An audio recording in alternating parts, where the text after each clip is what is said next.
di ba may trending na biryani nga sa Guys, may nakita tayo dito sa Quiapo. Biryani rice. Ito yung pangalawang biryani. Indiano rin yung owner at may katulong siyang Pinoy para magbenta Biryani at rice. taga-Sigaw. Shy type kasi yung may-ari eh. Cute nga eh kasi tingnan mo ang laki niya tapos mahihain Biryani siya. rice. Ay, ayun, si Tanggol. Okay ka muna, nag-vlog ako eh. Biryani na. So, di ba, may trending na biryani. Oh my God! Bibili tayo Ito ng yung pangalawang biryani. Indiano rin yung owner. biryani rito. Siyang Pinoy para magbenta at taga-Sigaw. Shy type kasi yung may-ari eh. Cute nga eh kasi tingnan mo ang laki niya tapos mahihain siya.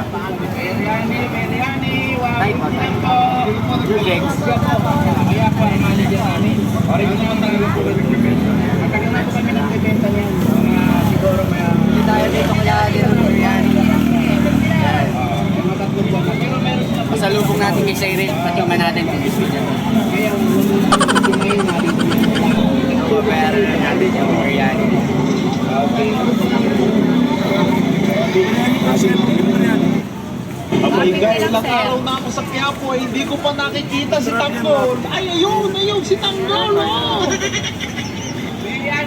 Sabi dito ka lumilit yun. So, di ba, may trending na biryani nga sa Quiapo. Ngayon, pagpunta ko, hindi ko alam, dalawang pala sila nagbibenta dito. Ito yung pangalawang biryani. Indiano rin yung owner at may katulong siyang Pinoy para magbenta at saka taga-Sigaw. Shy type kasi yung biryani eh. Cute nga eh, kasi tinawalan ka niya.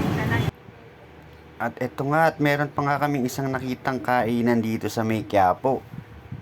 Etong mga giant burger nila dito. Yan o, napakasarap nito. Kumpletong kumpleto Ricardo. May mga cheese, mga lettuce, may mga kamatis at mga malalaki yung burger nila dito. Yan yung mga presyo ng kanilang burger. Oh. Sulit na sulit din. Oh. Dami nilang maglagay ng cheese kaya solid na solid yung presyo nito. Ito nga si Madam, waiting na siya sa kanyang in-order na buy one take one na jumbo burger. Ayan, ang daming tao dito, pinipilahan din yung kanilang burger. Siguro bago lang din tong pwesto na to dito. Ito, ayan yung kanilang burger, sulit.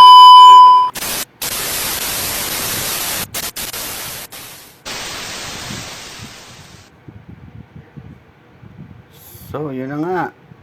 Paakyat na kami ng LRT. Uuwi na kami. Maraming salamat sa inyo.